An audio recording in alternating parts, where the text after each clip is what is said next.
नमस्कार मित्रांनो, आज आम्ही जात आहोत एकविरा देवी दर्शनाला आणि सोबतच तिथे कार्ला लेणी आहेत, ते पण आम्ही बघू.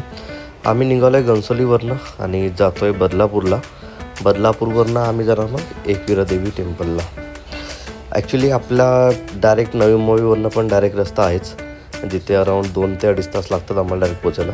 पण आम्हाला बदलापूर थ्रू मित्रासोबत घेऊन मंदिराकडे जायचं होतं, त्यामुळे आम्ही बदलापूरवरनं गेलो. तर घणसोलीवरनं आम्ही केली ऑटो, त्याचे अराऊंड 500 रुपये काहीतरी आम्हाला लागले बदलापूरला पोचायला. आणि बदलापूरवरनं आम्ही केली होती एक कार, जी आम्ही भाड्याने घेतली होती, ज्याचे अराऊंड आम्हाला 4,500 रुपये लागले विथ ड्रायव्हर. तिथून एका मित्राला आम्ही पिकअप केलं आणि आम्ही निघालो पुढच्या वाटेला.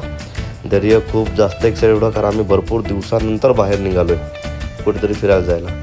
पुढे आम्ही कर्जत नाक्यावर थांबलो आणि तिथे वडापाव वगैरे खाल्ला, सकाळचा नाश्ता केला. तिथेच बाकीचे मित्र पण भेटले आणि आमचा प्रवास सुरू झाला मंदिराकडे जाण्याचा.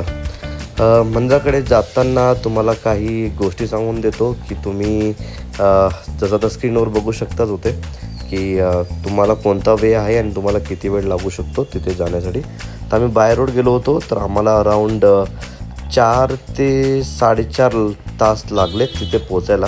लोणावळा क्रॉस केला, आम्ही खंडाळा क्रॉस केला आणि जसं आम्ही लोणावळा पोचत होतो तर तुम्ही ग्रीनरी बघू शकता साईडला, आणि खूप जास्त गर्दी होती ॲक्च्युली लोणावळ्यामध्ये. एक्सपेक्ट नव्हतं केलं की आम्हाला ट्रॅफिक लागेल मंदिराकडे जाताना, पण ट्रॅफिक आम्हाला लागली आणि तिथे अराऊंड आमचे 15 ते 20 मिनटं गेले.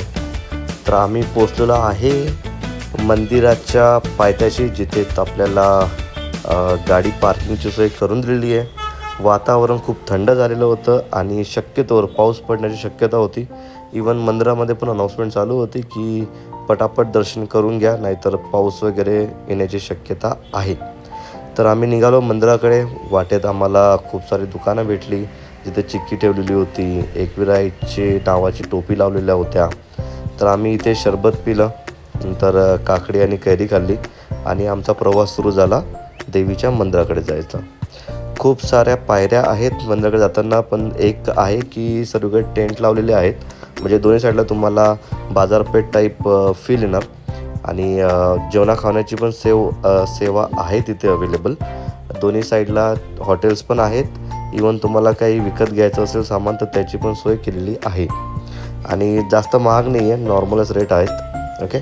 धैर्य पण पायऱ्या चढला, त्याला ॲक्च्युली गरम होत होतं भरपूर. आणि जेव्हा कुठे अशी मधली गॅप वगैरे भेटत होती ना दुकानाच्या मध्ये वगैरे, तर एवढी थंडीगार हवा येत होती की जबरदस्त, की तिथं असं उभं राहायचं आमचं मन होत होतं. धैर्य जेव्हा थकत होता तेव्हा म्हणायचा, बाबा उचलून घ्या. त्याला चालायला त्रास होत होता. नंतर आम्ही एका ठिकाणी इथे खूप थंडगार हवा येत होती, थोडा वेळ थांबलो, व्हिडिओ काढला आणि परत आम्ही आमची वाट पकडली. आम्ही चालत राहिलो, पुढे पायऱ्या चढत राहिलो. नंतर शेवटी अराऊंड काहीतरी 300 ते 320 पायऱ्या काहीतरी असतील, त्या चढून आम्ही मंदिराच्या वाटेवर लागलो आणि मंदिराच्या पायथ्याशी येऊन पोचलो. ते जे केशरी रंगामध्ये, ऑरेंज रंगामध्ये जे दिसतं आहे आपल्याला, तेच मंदिर आहे. ओके. तर आम्ही मंदिराकडे जातो आहे आणि ॲक्च्युली हा एक जबरदस्त सीन आहे तिथला. तुम्ही बघू शकता, अशी एक पूर्ण लेणी आहे आणि लेणीच्या मध्येच मंदिर आहे, आई माऊलीचा उदो उदो. ओके. तर जवळून बघा, हे मंदिर आहे आई माऊलीचा उदो श्री एकविरा देवस्थान ट्रस्ट, बेहेरगाव, कार्ला. ओके.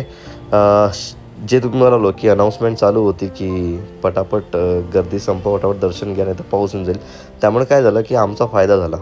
तर जी आम्हाला खूप मोठी लाईन भेटणार होती दर्शनासाठीची, तर ती कमी झाली आणि आम्हाला जेमतेम अराऊंड हे जे बारगेट्स आहेत, हे काहीतरी 10 बारगेट्स असतील, 10 ते 15 बारगेट्स असतील, ते आपल्याला क्रॉस करून जावं लागतं. तर आम्हाला अराऊंड 5 ते 6 बारगेट असे मोकळेच मिळाले, जेणेकरून आम्ही धावत पण तिथपर्यंत पोचायला गेलो. आणि निव्वळ 15 मिनटामध्ये आम्ही देवीजवळ पोचलो, श्री एकविरा मातेचा उदो उदो. तिथे गेल्यावर तुम्हाला सर्व माहिती असेल की देवीच्या पायथ्याशी डोकं टेकल्यावरती पूर्ण कुंकू आपल्या पाथ्याला लागतं. देवीचं दर्शन झालं आणि आम्ही निघालो कार्ल्याची लेणी बघायला, आता जी बाजूलाच आहे. लेणी बघून सिरियसली सांगतो, जबरदस्त. त्या काळामध्ये भारतीयांकडे इतकी जबरदस्त शिल्पकला होती जे आता पण अवेलेबल आहे. आणि तुम्ही कोणत्याही लेणीमध्ये जा, तुम्हाला शिल्पकलेचा नवीनच जबरदस्त असा अनुभव येईल. कारल्याला जाताना एंट्री फीज आहे 25 रुपये इंडियन लोकांसाठी, अराउंड 250 ते 300 रुपये बाहेरच्या देशातील लोकांसाठी. आपण कोणत्या पण लेणीमध्ये गेलो ना तर तिथे ज्या चांगल्या मूर्त्या होत्या, जी शिल्पकला होती आपली, हो ते असं दिसू शकतं. ओके, तुम्ही थोडं मागे जाऊन बघा. ती सध्याची हालत अशी आहे, पण मी AIचा उपयोग करून जस्ट ट्राय केलं की ते कसे दिसत असतील. Okay, and it was amazing result. तुम्ही बघा, ही अराउंड 30 ते 40 फूट उंच इमारत आहे आणि तिथे त्यांनी कोरण्याचे काम केलं आहे दगडांवरती. आणि त्या मूर्त्या पण एवढ्या सुबक, एवढ्या मोठ्या आणि जबरदस्त आहेत की आपण मंत्रमुग्ध होऊन जातो. ज्यांना खरोखरच हिस्टॉरिकल प्लेसेस आवडतात, ज्यांना आर्किटेक्चर आवडतं, त्यांच्यासाठी आपल्या भारतातल्या लेण्या ह्या जबरदस्त आहेत. इवन बाहेरच्या देशातील लोक आपल्याकडे येतात ही हेरिटेज बघण्यासाठी, कारण तिकडे असं हेरिटेज नाही भेटत बघायला. भारतामध्ये शिल्पकला होती, ती टॅलेंट होतं की ज्याच्यामुळे एवढ्या साऱ्या लेण्या आपल्याकडे बनल्या गेल्या. आणि ते पण दगडं कोरून.